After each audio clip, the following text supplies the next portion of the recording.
Hi everyone, I'm Alexis Delgadillo, and this is my psych talk on recognizing children's emotions in child abuse and neglect. So this research article was written by and researched by three different people, Claudia Camilo and Margarita Vasquerero, who are these two women, and they are both associated with the Iste University Institute of Lisbon, Portugal. And then we have Maria Manuela Cajeros. That's her. And she is with the Research Center for Psychological Science, University of Lisbon, Portugal. And so that research center that Cajeros is part of is specifically tied to the Iste University. And the university as a whole and all of the little schools attached to them are strictly focused on scientific research in areas of psychology, natural sciences, biology, social communities, and some other areas. And so the overall topic of this article is in the social, emotional development, and relationship area, and it focuses on parent-child interactions, maladaptive parenting, emotion recognition, and child abuse and neglect. It also looks at the relationship between abuse and neglect of the child and a parent's ability to recognize emotions. So the topic of this specific article is focused on the mother's abuse and neglect scores and the impact those scores had on their ability to recognize and identify emotions in children. And so what they thought they would find was that a higher neglect score would lead to issues identifying specific emotions and having an overall negative bias towards all emotions. And that higher abuse scores would present issues in identifying positive versus negative emotions, and then again having an overall negative bias towards all emotions. Now to the participants. They were Portuguese women, 24 to 53 years old, and to be part of this study, they had to have between 1 and 8 children who were 5 to 13 years of age. The specifics of how many mothers had how many children who were how old was not listed in this article. And then the education level of the participants also wasn't specifically listed, but over half of them did not finish high school. And then as far as participant selection, they had to have at least one child referred to CPS, or they were pulled from a socially vulnerable community or from community resources and services. And according to the Agency for Toxic Substances and Disease Registry, socially vulnerable communities include those in poverty, those who have a lack of access to transportation, and who live in crowded housing. And then, according to Ana Ferreira, available community services in Portugal are home help services, which are typically for elderly people, night shelters, food reception points, and employment support. These things were not addressed in the article, so I did my own research on what those services and communities actually were. And then as far as procedure, there were 2 surveys and 2 image-based tests. The 2 surveys were the self-assessed abuse and neglect surveys, as well as the professional questionnaire. And then the 2 image-based tests were the speed and accuracy test and the labeling test. Those were both conducted via computer or a tablet, and they were done in 2 different assessment sessions that were done in CPS facilities, schools, and community centers. In that first session, the parents would go, or the mothers would go over a consent form, general information, and information questions, and then they would take the image-based tests. In the second section, they would do the abuse and neglect self-surveys and also have the professional questionnaires done. Next are the measures that they used.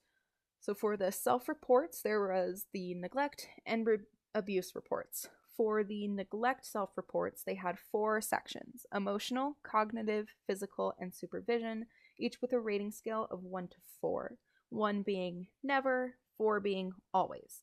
There were 49 questions in that survey, and they were all along the lines of, does the parent know where the child is when they're playing outside? For the abuse self-reports, they had 3 sections: nonviolent discipline, physiological aggression, and physical assault. That rating scale was 0 to 7, 0 being never happened, 7 being more than 20 times in the last year. In that survey, there were 22 questions, and they were along the lines of, do you spank the child on the bottom with your bare hand? Next were the professional reports, which were conducted by CPS workers, teachers, or community professionals, anyone who was qualified to be able to fill out that survey. And all of the questions on there were about physical observations and behaviors that could be seen and observed by those conducting the questionnaire. And that one had a rating scale from 1 to 4, and the questions were based on specific categories, for example, child hygiene, where 1 would be the child is consistently dirty, 4 being the child had healthy problems or injuries due to hygiene conditions. And then there were the speed and accuracy tests and the labeling emotion tests. So for the speed and accuracy test, the mothers were showed 60 images of 10 boys and 10 girls who were completely unknown to the mothers. They were pulled from an external resource. And those images of the children displayed 3 different emotions: happy, sad, and neutral. The mothers were asked to identify the emotion that the child had and whether it was a positive or negative emotion. Each of those were presented in order, boys to girls, so they were done twice, first the boys and then the girls. And then for the labeling emotions tests, it was the same kind of thing. The mothers were showed 40 images of 4 boys and 4 girls displaying 5 facial expressions, all unknown to the mothers. They were pulled from the same external resource. They were displaying anger, sadness, fear, happiness, and neutral. The mothers were then asked to identify which emotion was being displayed in a multiple choice style, and they were scored by their accuracy. And the first one, they were scored by the speed and accuracy of the identification.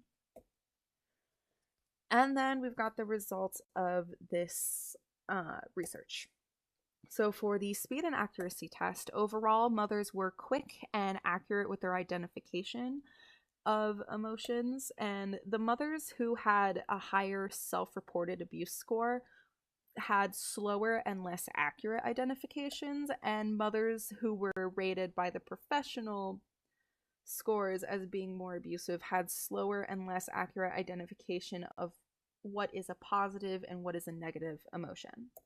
For the labeling emotion tests, overall, all the mothers had better identification of positive emotions than the negative emotions. And the mothers who self-reported being more neglectful had more of a positive bias towards the emotions like fear and sadness. And the mothers who were professionally reported as being more neglectful were less accurate and seemed to have more of a neutral bias. And now for my critiques of this research article. So first we'll start with the strengths. It was written in 2021, meaning it's still relevant. The general rule of thumb is that something is relevant until 5 or 6 years has passed, being as it's still 2024, that's only 3 years, so it's still good to be used in future research. Second, whether or not the hypotheses were proven is listed and explained in the discussion portion of the article. And they go over specifically what they thought and then exactly what they found and how it's different. Last, the study does list its own weaknesses, limitations, and areas for future study, such as the absence of the father's presence or any kind of fatherly impact on the mothers and the children and all of that jazz. And then the weaknesses. It was studied in Portugal on Portuguese women and children, which possibly won't translate into studies done here in America, since the cultural difference is pretty huge when it comes to family dynamic, family practices, as well as parenting styles.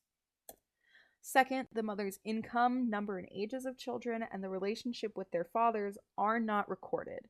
Specifically being the income was mentioned at the beginning of the article and the end of the article included in their analysis and results, but was not ever a factor in their actual research methods, procedure, anything. Finally, self-reports aren't always very accurate. They can either have a negative bias or a positive bias. For this one specifically, it could be that mothers were less forthcoming with information, and so they got lower scores than they deserved. But it could also be said that they were harder on themselves, so they got higher scores than they deserved. But either way, what people say and what people do versus what they're going to tell you they did can vary. And then here are the two references for the community services and areas. Thanks for watching and listening. Hope y'all enjoyed.